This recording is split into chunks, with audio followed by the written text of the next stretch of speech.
언제나 필승! 네, 반갑습니다. 필승입니다. 반갑습니다. 최근 들어서 SVB 은행, 그러니까 실리콘밸리 은행의 파산이 상당히 일파만파 좀 퍼지고 있는 것 같습니다. 긍정적인 건 당연히 아니고 부정적인 이슈로 퍼지고 있고, 심지어 2008년에 일어났었던 리먼 브라더스의 파산까지 얘기가 나오면서 그때와 비슷한 쪽으로 흘러가지 않겠는가에 대한 의구심까지 들고 있는 것 같습니다. 일단 제가 이에 대해서 좀 핵심만 찝어서 분석을 해드릴게요. 그리고 그러면 만약에 이 사태가 조금 더 장기적으로 이어진다면 어느 섹터, 어느 기업 혹은 어느 자산군이 수혜를 받을 수 있는지에 대해서도 말씀을 드려보겠습니다. 일단 SVB, 그러니까 실리콘밸리 은행이 정확히 어떤 일을 하고 있는지에 대해서 먼저 좀 간단하게만 말씀드릴게요. 일단 상장된 지는 몇 년 안 됐어요. 그리고 미국에서는 중소형 은행입니다. 다만 SVB 은행 같은 경우는 이름에서도 알 수 있죠. 실리콘밸리 은행입니다. 그러니까 네. 잘못 말씀드렸네요. 22년도에 상장된 건 아니죠. 네, 상장된 지는 꽤 되었습니다. 다만 22년도부터 이제 버블이 끼면서 많은 스타트업들이 SVB 은행을 통해서 자금을 조달받았고, 대출을 받았고, 자금을 맡기면서 이러한 사태가 매우 빠르게 커졌다. 이렇게 보시면 될 것 같습니다. 실제로 SVB 은행, 그러니까 실리콘밸리 은행은 이미 21조 원 이상의 그런 가량의 자금을 매각을 했음에도 불구하고 자금 조달이 안 되어서 2조 원 이상의 그런 신주를 발행했다고 밝혔지만 이 신주가 안 팔렸어요. 신주 발행이 실패했습니다. 이에 따라서 실패에 대한 우려감이 커졌고요. 스타트업들 그리고 그런 기업들의 우려가 커지면서 이런 실리콘밸리 은행에 대한 신뢰가 깨지게 되었고, 신뢰가 깨지면서 뱅크런이 일어난 겁니다. 뱅크런이 무엇이냐? A, B, C 고객이 있다면 A, B, C 고객이 동시에 은행으로부터 자금을 인출을 받는 거예요. 이런 상태가 커지면서 은행에 있었던 자금들이 말라가면서 뱅크런 사태, 그리고 파산까지 이어지게 되었다. 이렇게 보시면 될 것 같습니다. 사실 금리 인상 같은 경우가 가게라던가 부동산 이쪽에 대한 악영향은 당연히 알고 있었겠지만 그 못지않게 실리콘밸리 스타트업에도 상당히 악영향을 미칠 수밖에 없어요. 특히 대출을 받지 않으면 사업에 대한 영위가 힘들어지는 기업이 거의 대부분이기 때문에 더욱더 그런 것이고, 최근에 금리가 오르면서 그리고 몇몇 중소형은행들의 부실이 떠오르면서 훨씬 더 사태가 악화되고 있다. 이렇게 보시면 될 것 같습니다. 이런 것들을 보면서 SVB 은행의 사태가 사실 별거 아니다라는 그런 의견들이 꽤 있는 것 같은데, 제가 봤을 땐 별거 맞습니다. 왜냐면 SVB 은행이 가지고 있었던 채권들이 대부분의 미국채, 장기채, 우량 채권일 줄 알았으나 까보고 나니까 파산하고 보니까 대부분의 채권이 MBS였다는 거예요. MBS가 무엇이죠? 제가 간략하게나마 말씀을 드리겠습니다. 2008년도 금융위기 때 그 MBS 맞습니다. 그러니까 자, 쉽게 설명드릴게요. 자, 쓰레기가 있습니다. 쓰레기. 그리고 쓰레기. 네, 이렇게 쓰레기들이 있어요. 쓰레기들이 있는데 이 중에서 하나가 자, 빵. 예, 빵이 있다고 칩시다. 나머지는 음식물 쓰레기겠죠. 근데 음식물 쓰레기를 담고 빵을 담다 보니까 뭔가 먹음직스러워진 거예요. 햄버거 같은 경우도 사실 그 안에 있는 그런 가공식품들이 얼마나 안 좋은 줄 알지만 그 주변에 빵이라던가 양상추로 덮음으로써 훨씬 더 좋은 음식으로 탈바꿈 되는 것처럼 보이죠. 그뿐만이 아니에요. 예를 들어서 우리가 예전에 먹었던 불량식품 이런 것들을 생각해 봤을 때에도 그냥 쓰레기들을 모아서 그걸 갈아버린 거예요. 갈아버린 다음에 뭉쳐서 만든 것이 바로 소시지라던가 혹은 햄버거 가공육 이런 것들을 만들었었죠. 비슷하다고 생각하시면 될 것 같습니다. 쓰레기들을 모아 그 중에서 몇 가지 좋은 것들을 모아서 섞다 보니까 고위험 고수익 상품이 중위험 중수익 상품으로 탈바꿈이 되는 거예요. 그 속은 바뀐 것이 없지만 그 겉모양이 바뀐 것이죠. 겉에서 바라봤을 때 그런 모양만 바뀌었다. 이렇게 보시면 될 것 같습니다. 근데 이러한 상태가 사실 이 실리콘밸리 은행에서 터졌으니까 이 기업만의 문제겠거니 했겠지만, 사실 미국 같은 경우도 규제가 상당히 강했어요. 은행에 대한 규제가 강했음에도 불구하고 이런 사태가 발생했다는 점은 아마 다른 은행들도 비슷한 상황이지 않을까 하는 그런 우려감이 커지는 것입니다. 특히 이런 중형, 중수에 대한 채권들을 많이 팔고 있는 기업들 중에서 사실 대형은행은 괜찮다라고 보고 있는 것은 맞아요. 왜냐하면 이런 자본 조달이라던가 혹은 현금에 대한 보유량이 가지고 있었던 대출 총액만큼에 있기 때문에 그런 것인데, 사실 그런 것들도 채권의 가격이 떨어지면 가지고 있는 자금의 양이 떨어지기 때문에 사실 그렇게 믿을 수 있는 것도 아닙니다. 실제로 대형은행들도 이런 중유형, 중수익의 채권 상품들을 상당히 많이 들고 있는 그런 상태이기도 하고요. 특히 이제 제가 이제 보고 있는 것은 최근에 이제 이런 사태가 터지면서 사실 뭐랄까요, 안전자산으로 자금이 쏠렸어요. 그에 따라서 장기금리가 상당히 큰 폭으로 하락을 했죠. 장기금리에 대한 가치가 오르면서, 장기채권의 가치가 오르면서 장기금리가 큰 폭으로 하락을 한 것인데, 제가 한 가지 좀 보여드릴 게 있습니다. 지금 코스피 지수인데 좀 보여드릴게요. 코스피 지수 같은 경우도 2020년도 때, 2020년도 때 이렇게 주가가 하락했을 때 처음에는 어땠죠? 증시가 하락하는 와중에 처음에 채권의 가치는 올랐어요. 오히려 오르다가 모든 자산시장이 무너지고 채권도 안전자산이 아니라는 그런 뭐랄까요, 우려감 혹은 진실 이런 것들이 밝혀지면서 채권도 같이 무너졌습니다. 모든 자산군이 한꺼번에 무너졌던 것이 이때의 상태이고요. 2008년도 마찬가지였습니다. 따라서 저는 지금에 봤을 때에도 과연 채권이 안전자산일 수가 있을까에 대한 의구심이 있는 거예요. 물론 제가 그 전부터 증시가 폭락할 것이라고 꾸준히 말씀드렸죠. 약간 일주일 정도 꾸준히 말씀드린 것 같은데, 그와 동시에 장기금리의 급등 혹은 장기채권의 가치의 하락에 주목을 해야 된다, 이렇게 말씀을 드렸었습니다. 다만 어제는 이제 너무나 급작스럽게 발표된 그런 악재이기 때문에 이에 따라서 사실 학습되었던 그런 것들이 장기 채권으로의 자금 쏠림을 불러일으킨 것 같은데, 저는 딱히 그렇게도 보고 있지 않아요. 실제로 미국 같은 경우, 미국의 이제 기준을 말씀을 드리면, 자, 지금은 이제 단기금리에 대한 급격한 인상에 거의 멈추다시피 했습니다. 사실 이전에 0.5% 이상 하기가 매우 껄끄러진 것은 맞아요. 왜냐하면 미국의 은행권에서 실질적인 시스템 리스크에 대한 우려가 커지고 있기 때문에 그런 것입니다. 실제 역사적으로 봤을 때에도 미국의 정책금리, 그러니까 미국의 단기금리가 급등을 하면서 장기금리가 따라오지 못하죠. 장기금리가 따라오지 못하니까 이런 것들이 이제 그러니까 장단기 금리가 역전이 되는 것입니다. 이제 정상적인 상황에서는 장기금리가 당연히 단기금리보다 더 높은 상황이 맞죠. 왜냐하면 우리가 상식적으로 생각했을 때에도 남들에게 돈을 빌려주는데 10년 동안 빌려주는 것과 고작 뭐 한 달, 3개월 빌려주는 것에는 금리에 대한 차이가 있을 수밖에 없어요. 10년 빌려주는 것 쪽에서 훨씬 더 많은 이자를 받아야겠죠. 그런 것들을 봤을 때 현재는 단기금리가 너무 가파르게 올라와 버리면서 장기금리를 역전한 상태예요. 얼마큼 역전했느냐? 1970년대 말, 1980년대 초 이후로 42년 만에 최대치로 역전되었고, 역전폭은 무려 1%가 넘습니다.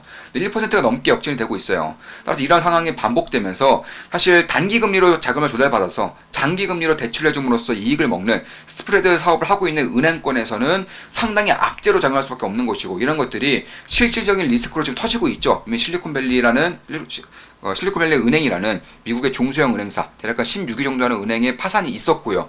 그래서 이런 것들이 장기적으로 이루어질 수가 없는 거예요. 따라서 장단기 금리 역전의 폭이 1% 이상 벌어진 상황에서 결국에는 정상화될 수밖에 없다는 겁니다. 장기금리가 단기금리보다 더 위로 올라올 수밖에 없다는 거예요. 이런 과정에서 단기금리가 급락하거나 혹은 장기금리가 급등해야지만 이런 것들이 가능한 것인데, 아니면 둘 다일 수도 있고요. 그러니까 지금 상태에서 단기금리, 그러니까 정책금리가 인상되지 않는다는 것은 어느 정도는 용인할 수 있겠으나, 그럼에도 불구하고 여기서 단기금리가, 정책금리가 인하될 수 있겠는가, 이에 대해서는 저는 의구심이 있는 거예요. 인하될 가능성은 사실 별로 없다라고 보고 있는 겁니다. 이에 따라서 결국에는 정상화된다면 장기금리가 올라야 되는 것이고, 장기금리가 오른다는 것은 장기채권의 가치가 하락한다는 거예요. 저는 이런 것들을 보고 있는 겁니다. 실제로 지난 2008년도 혹은 그 전에 2001년도 이제 버블 때도 마찬가지고 1980년대 초반 증시가 무너졌을 때도 마찬가지입니다. 그 전까지 금리가 계속적으로 오르다가 금리가 꺾일 때, 그러니까 정책금리는 단기금리를 뜻합니다. 정책금리와 단기금리는 같이 가는 것이고, 장기금리와 시장금리가 같이 가는 거예요. 따라 정책금리가 꺾일 때 즈음에 장기금리가 급등을 했다는 거예요. 단 한 번도 예외도 없이 역전이 이루어진 이후에 위기가 발생했고, 그 위기가 현실화되면서 장기금리가 급등을 했다는 겁니다. 저는 이번에도 크게 다르지 않을 것이라고 보고 있어요. 물론 미국의 대선도 있고요. 특히 현재 바이든 정부에서 이런 금리 인상 혹은 정책금리의 인상이라던가 이런 것들을 상당히 꺼릴 것이기 때문에 정치적인 리스크가 있어요. 정치적인 우려감은 저도 염두를 해두고 있습니다. 다만 정상적인 흐름에서는 결국 장기금리가 단기금리를 넘어서는 그런 것들이 나타날 수 있을 것이라고 보고 있는 것이고, 실제로 작년 11월에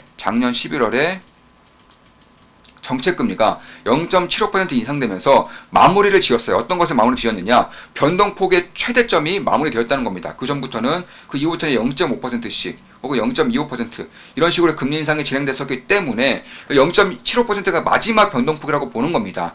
지금 역사적인 사태를 봤을 때 마지막 변동폭, 마지막으로 최다 상승기를 찍은 이후에 몇 개월 뒤에 장기금리가 올랐냐 하면은 보통은 6개월 전후예요. 6개월 전후. 그러니까 작년 11월이니까 올해 5월부터는 장기금리가 폭발적인 상승을 보일 수 있다는 것이고, 다만 지금까지의 그런 추세를 봤을 때 지금의 시장, 그리고 가면 갈수록 시장의 증시의 방향성이 너무나 빨라지고 있어요. 따라서 평균적으로는 6개월 전후, 대략 한 5개월 이 정도인데 제가 봤을 때는 지금부터는 좀 바라볼 필요가 있지 않을까. 저 같은 경우도 TBT에 투자를 진행하고 있다고 밝혔고요. 물론 어제 이제 TBT가 급락을 하면서 저도 한 마이너스 2% 정도 손실을 보고 있어요. 다만 그럼에도 이 TBT에 수익 실현을 하지 않았던 이유도 사실 얼마 남지 않았다고 보고 있는 거예요. 원래는 5월 혹은 4월부터는 장기금리의 상승세가 이루어질 것으로 보고 있는데, 사실 시장에 대한 반응이 굉장히 빨라진다는 점에서 아마 3월부터 이루어질 수 있겠다고 보고 있는 것이고, 무엇보다 장단기 금리의 역전폭이 너무 커요. 은행에서 버틸 수가 없는 수준입니다. 이런 건데 그 단기금리, 정책금리가 인하되지 못할 경우 장기금리가 올라야지만 은행을 살릴 수 있다는 거죠. 제가 토론방에서도 오늘이 3월 11일입니다. 토요일이죠. 토요일에도 토론방에서 말씀을 드렸고 같이 토론을 진행했지만 결국에는 은행에서 버틸 수 없는 그런 수준까지 온 것이고, 은행이 망하면 경제가 망해요. 경제가 망하면 정권도 망합니다. 따라서 은행이 망하게 하는 것은 결코 있을 수가 없는 것인데, 방법은 두 가지죠. 단기금리를 내리거나 아니면 장기금리를 올리거나. 단기금리를 내릴 경우에는 인플레이션 못 잡겠죠. 하이퍼 인플레이션으로 가게 될 수가 있기 때문에 사실 중앙은행의 첫 번째 원칙은 달러를 지키는 거예요. 달러를 지키는 것 이상의 원칙은 중앙은행 입장에서 없습니다. 경제가 망가져도 혹은 증시가 폭락해도 채권시장이 무너져도 달러를 지킬 수 있다면 지키는 것이 연준의 목적이고 존재 이유예요. 따라서 정권에서 매우 강력한 압박을 하지 않는 한 단기금리를 인하할 가능성은 아직까지는 크지 않다. 따라서 장기금리 상승할 수 있다, 이렇게 보고 있는 것이고, 장기금리가 상승한다는 것은 안타까운 일이지만 사실 다중채무자 혹은 채무자들에게 매우 안 좋은 소식이에요. 왜냐하면 장기금리가 시장금리라고 말씀드렸죠. 장기금리가 오른다는 것은 시장금리가 오른다는 거예요. 시장금리가 오른다는 것은 어떤 것이죠? 결국 우리가 내고 있는 대출금리가 다시 오른다는 겁니다. 이런 것들을 봤을 때 저는 결국에는 대출을 못 갚는 사람들이 상당히 많아질 것이라고 보고 있어요. 대출을 못 갚는 사람들이 많아진다는 것은 고려신용정보와 같은 채권 추심 업체에게도 매우 큰 수혜로 다가올 수 있다는 겁니다. 실제로 저 같은 경우는 이제 고려신용정보에 추가 매수까지 진행을 하면서 현재는 괜찮은 수익을 내고 있지만 금요일에 이렇게 급등했을 때에도 사실 매도는 하지 않았어요. 물론 매도를 했다면 훨씬 더 좋은 수익을 얻었겠지만 저는 조금 더 지켜볼 필요가 있다고 보고 있는 것이고, 그 이유 중에 하나가 결국에는 빚을 갚지 못하는 사람들이 매우 빠르게 늘어날 것이고, 만약에 장기금리가 급등할 경우, 상승할 경우 이에 따른 우려감이 커지면서 고려 신용정보를 바라보고 있는 시장의 그런 소외감이 빠르게 거칠 수 있다, 이렇게 보고 있는 겁니다. 참고로 현재는 저는 고려 신용정보에 투자를 하고 있고요. 추가 매수까지 진행했습니다. 그 전에 진행했고 현재는 약 6%의 수익을 내고 있어요. 절대 제 모든 영상은 매수 추천 리딩 아닙니다. 참고하시면 되겠습니다. 현재 자영업자 대출만 하더라도 거의 1,000조 원, 1,000조 원에 육박한 상황에서 안타까운 점이 무엇이냐? 2020년도 이후에 자영업자들의 대출 잔액이 40%가 급등해 버렸어요. 대략 3년 동안 40%가 급등해 버린 겁니다. 근데 문제가 거의 대부분이 변동금리예요. 20년 이후부터는 본격적으로 금리 상승기에 들어가기 직전이었죠. 그러니까 금리 상승기에 들어갔을 때부터 40%가 급증했다는 것은 현재 자영업자들이 겪고 있는 어려움이 얼마나 클 수 있는지에 대해서 알 수 있는 방증이 되는 겁니다. 심지어 이 순간에도 대출금리를 오르고 있고 더 오를 가능성이 높다는 점에서 염두를 해둘 필요가 있다. 참고로 고려신용정보는 대한민국 1위의 채권 추심 업체입니다. 합리적으로 돈을 대신 받아줄 수 있는 그런 기업이라고 보시면 되겠고, 지난 몇 년 동안 점유율이 대략 한 2배 정도까지 올라왔어요. 안 그래도 1등이었는데 이제는 압도적인 1등이 되었다는 겁니다. 그런 것들을 봤을 때 결국 저는 고려신용정보가 이쪽에 대해서 만약에 문제가 터질 경우 당연히 수혜를 볼 수밖에 없는 것이고, 채권 추심 업체는 모두가 알다시피 규제 산업이에요.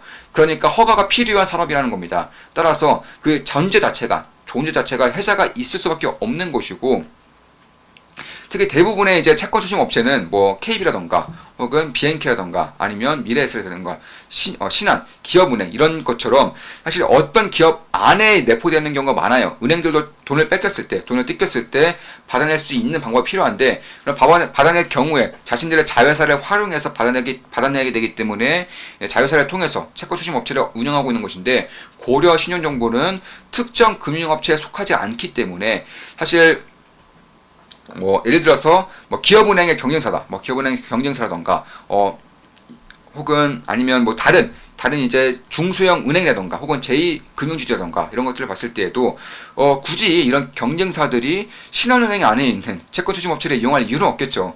당연히 이런 아예 관계가 없는 고려 신용정보로부터 일을 맡길 가능성이 높다는 것이고 이런 것들을 토대로 특히 전국적으로 네트워크망이 이미 형성되어 있는 기업이기 때문에 압도적인 점유율 확대가 지난 몇 년간 이루어지고 있다. 그리고 앞으로도 그렇게 가능성이 꽤나 높다. 이렇게 보고 있는 겁니다.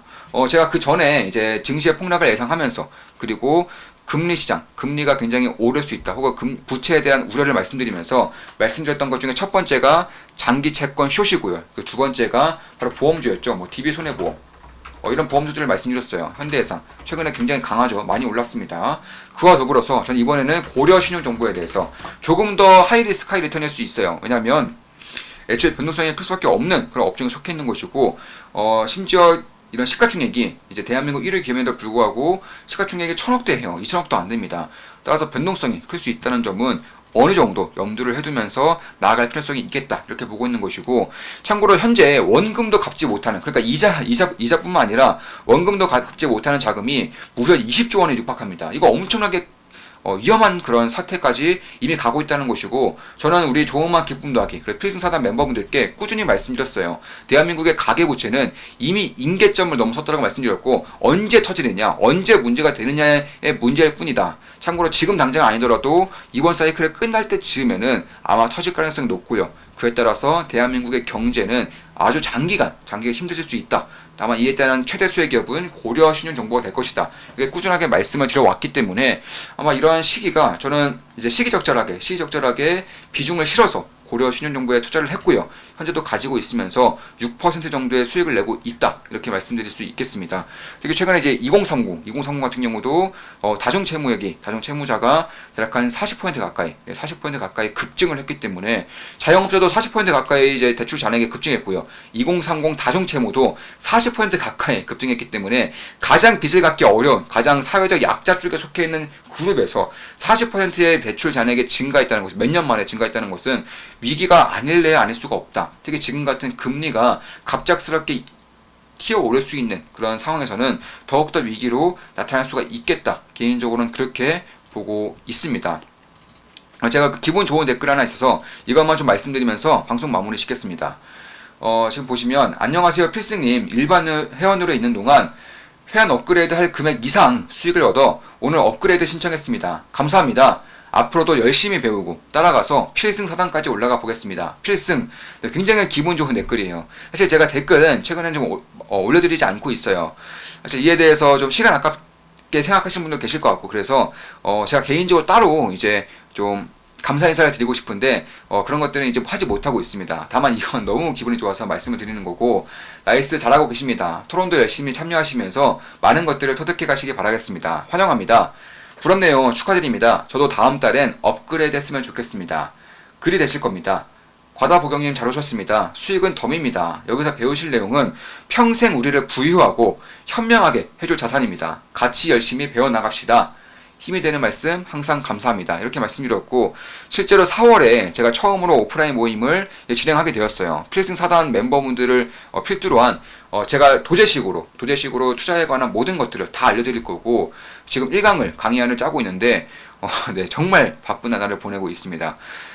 절대 이제 후회하지 않게끔 제가 제 모든 것들을 짧은 커리큘럼 안에서 전부 다 알려드릴 생각이에요. 도제식으로 처음부터 끝까지 전부 다 알려드릴 생각입니다. 자, 이것으로 방송 마치겠습니다. 지금까지 고려 신용정보 그리고 이번 SVB 사태에 대해서 좀 자세하게 분석을 해드렸었고 이에 따라서 장기금리에 조금 더 주목할 필요가 있겠다라고 마무리를 지으면서 방송 마치겠습니다. 앞으로도 좋은 분석, 좋은 기업 분석으로 찾아뵙겠습니다. 필승 구독, 알림 설정, 좋아요는 돈이 됩니다. 필승!